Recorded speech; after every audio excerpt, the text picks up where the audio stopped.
Hello guys, അപ്പോൾ ഇന്ന് നമുക്കൊരു ഷോപ്പിങ്ങിന് പോയാലും. അപ്പോൾ ആദ്യം തന്നെ നമ്മൾ കൽപ്പക വെഡ്ഡിങ്സിലോട്ടാണ് കേട്ടോ പോകുന്നത്. അവിടെ പോയിട്ട് നമ്മളൊരു ഷർട്ട് നോക്കാണ്ടായിരുന്നു അച്ഛന്. അപ്പം നമ്മളൊരു റെഡിമെയ്ഡായിട്ടുള്ള ഷർട്ട് നോക്കി. അപ്പോൾ അവിടെ ഒരുപാട് ഓഫേഴ്സൊക്കെ ഉണ്ടായിരുന്നു കേട്ടോ, ഓണമൊക്കെ പ്രമാണിച്ചിട്ട്. പിന്നെ ഏറ്റവും മുകളിലത്തെ ഫ്ലോറിലായിരുന്നു ഷർട്ടൊക്കെ ഉണ്ടായിരുന്നത്. അപ്പോൾ മുകളിൽ കയറിയിട്ട് താഴത്തേക്ക് നോക്കുമ്പോഴുള്ള വ്യൂ ആണ്. മുകളിലേക്ക് നോക്കുമ്പോൾ അത് അടിപൊളി വ്യൂ ആണ് കേട്ടോ. അങ്ങനെ പോയിട്ട് നമ്മളൊരു റെഡിമെയ്ഡ് ഷർട്ടൊക്കെ നോക്കി അടിപൊളിയായിട്ടുള്ള എനിക്ക് എല്ലാവർക്കും ഇഷ്ടപ്പെട്ടൊരു പക്ക ഷർട്ട് സെലക്ട് ചെയ്തു. അത് കഴിഞ്ഞിട്ട് അമ്മാമ്മയ്ക്ക് ഒരു സാരി എടുക്കാനായിട്ടുണ്ടായിരുന്നു കേട്ടോ. അമ്മാമ്മയ്ക്കും ചെസ്സിനും മാത്സ് ആയിട്ടുള്ള കളേഴ്സിൽ നോക്കിയിട്ട് ഒരു സാരി എടുക്കാമെന്ന് നമ്മൾ വിചാരിച്ചു. അങ്ങനെ നമ്മൾ സാരി എടുക്കാൻ പോയി. നോക്കിയപ്പോൾ ആകെ കൺഫ്യൂഷനായിട്ടോ, കാരണം അതേ കളറ് ഷർട്ടിൻ്റെ മെറ്റീരിയലും കിട്ടണമല്ലോ. അപ്പോൾ അതുകൊണ്ട് തന്നെ ആദ്യമായിട്ട് സാരി എടുക്കാനായിട്ട് തന്നെ പോയത്. പിന്നെ നമുക്ക് കൺഫ്യൂഷനായി, ഇതിൽ ഈ രണ്ടെണ്ണത്തിൽ ഏത് കളർ വേണം. ഫൈനൽ നമ്മൾ ഈ ഒരു യെല്ലോ കളർ സെലക്ട് ചെയ്തു. യെല്ലോ അല്ല, ഒരു ഡാർക്ക് അങ്ങനെ ഷെയ്ഡ്, കറക്റ്റ് ഷെയ്ഡ് എക്സാക്റ്റ് എന്താ പറയുക എനിക്കറിയില്ല. പിന്നെ കുറേ തിരഞ്ഞിട്ട് അതേ കളർ വരുന്ന ഷർട്ടിൻ്റെ മെറ്റീരിയൽ എടുത്തു കേട്ടോ അച്ചാച്ചനും.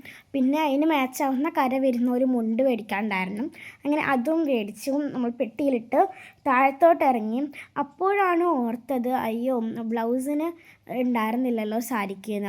അപ്പോൾ നമ്മൾ താഴത്ത് പോയിട്ട് ബ്ലൗസൊക്കെ നോക്കി. അങ്ങനെ അതായിട്ട് മാച്ച് ആവുന്ന രീതിക്ക് ഒരു ബ്ലൗസ് എടുത്തു. പിന്നെ വേറെ ഒരു സാരിക്ക് ബ്ലൗസ് എടുക്കാനായിട്ടുണ്ടായിരുന്നു കേട്ടോ, അപ്പോൾ അതും എടുത്തു. പിന്നെ ബില്ലടിക്കാൻ കൂടെ നോക്കിയപ്പോഴാണ് ഒരുപാട് നെയിൽ പോളിഷിൻ്റെ കളക്ഷൻസ് ഉണ്ടായിരുന്നു കേട്ടോ അവിടെ. പിന്നെ ഇപ്പോൾ ഓണമൊക്കെ പ്രമാണിച്ച് കൽപ്പക വെഡ്ഡിങ്സ് നമുക്ക് വേണ്ടി ഒരുപാട് പുതിയ മെറ്റീരിയൽസൊക്കെ ഇറക്കിയിട്ടുണ്ട്. നല്ല സ്റ്റോക്കൊക്കെ ഉണ്ടായിരുന്നു കേട്ടോ ഓണമൊക്കെ പ്രമാണിച്ച്. അങ്ങനെ ബില്ലൊക്കെ ചെയ്ത് നമ്മൾ ഇറങ്ങി. അത് കഴിഞ്ഞിട്ട് നമ്മൾ നേരെ കുന്നംകുളം ട്രെൻഡ്സിലോട്ടാണ് പോയിട്ടുണ്ടായിരുന്നത്. അവിടെ മേമയുടെ വെഡ്ഡിങ് ആണ് നെക്സ്റ്റ് മന്ത് വരുന്നത്. അപ്പോൾ അതിന് ഹൽദിക്ക് ഇടാൻ പറ്റിയിട്ടുള്ള ഒരു യെല്ലോ ഡ്രസ്സ് എടുക്കാനാണ് പോയിട്ടുണ്ടായിരുന്നത്. കുറേ യെല്ലോ ഡ്രസ്സസ് നോക്കിയിട്ടും പിന്നെ നമ്മൾ ഒരെണ്ണം സെലക്ട് ചെയ്തു. അപ്പോൾ ഏതാ സെലക്ട് ചെയ്തത് നിങ്ങളതിൻ്റെ വ്ളോഗിൽ കണ്ടോ. അത് കഴിഞ്ഞിട്ട് അവിടെ നിന്ന് ഇറങ്ങിയിട്ട് നമ്മൾ കുറുമ്പൂർ എന്ന് പറയുന്ന ഒരു ഷോപ്പിലോട്ടാണ് പോയത്. ഇത് വാച്ചസിൻ്റെയും ഒപ്റ്റിക്കൽസിൻ്റെയും പിന്നെ പെർഫ്യൂംസിൻ്റെയൊക്കെ ഒരു ഷോപ്പാണ്. അവിടെ കയറി ചെന്നുകൊണ്ടുള്ള നല്ല ഭംഗിയുള്ള ഈ ഒരു ക്ലോക്ക് കണ്ടു കേട്ടോ, കുറേ ഗിയറൊക്കെ വരുന്നത്. അതുകൊണ്ട് ഒരുപാട് സ്മെല്ലുള്ള പെർഫ്യൂംസൊക്കെ ഉണ്ടായിരുന്നു. പിന്നെ ഒരുപാട് വെറൈറ്റീസ് ഓഫ് ക്ലോക്സ്, അതുപോലെ തന്നെ ഗ്ലാസ്സസ് ഒക്കെ ഉണ്ടായിരുന്നു. അപ്പോൾ ഇന്നത്തെ വീഡിയോ ഇത്രേ ഉള്ളൂ.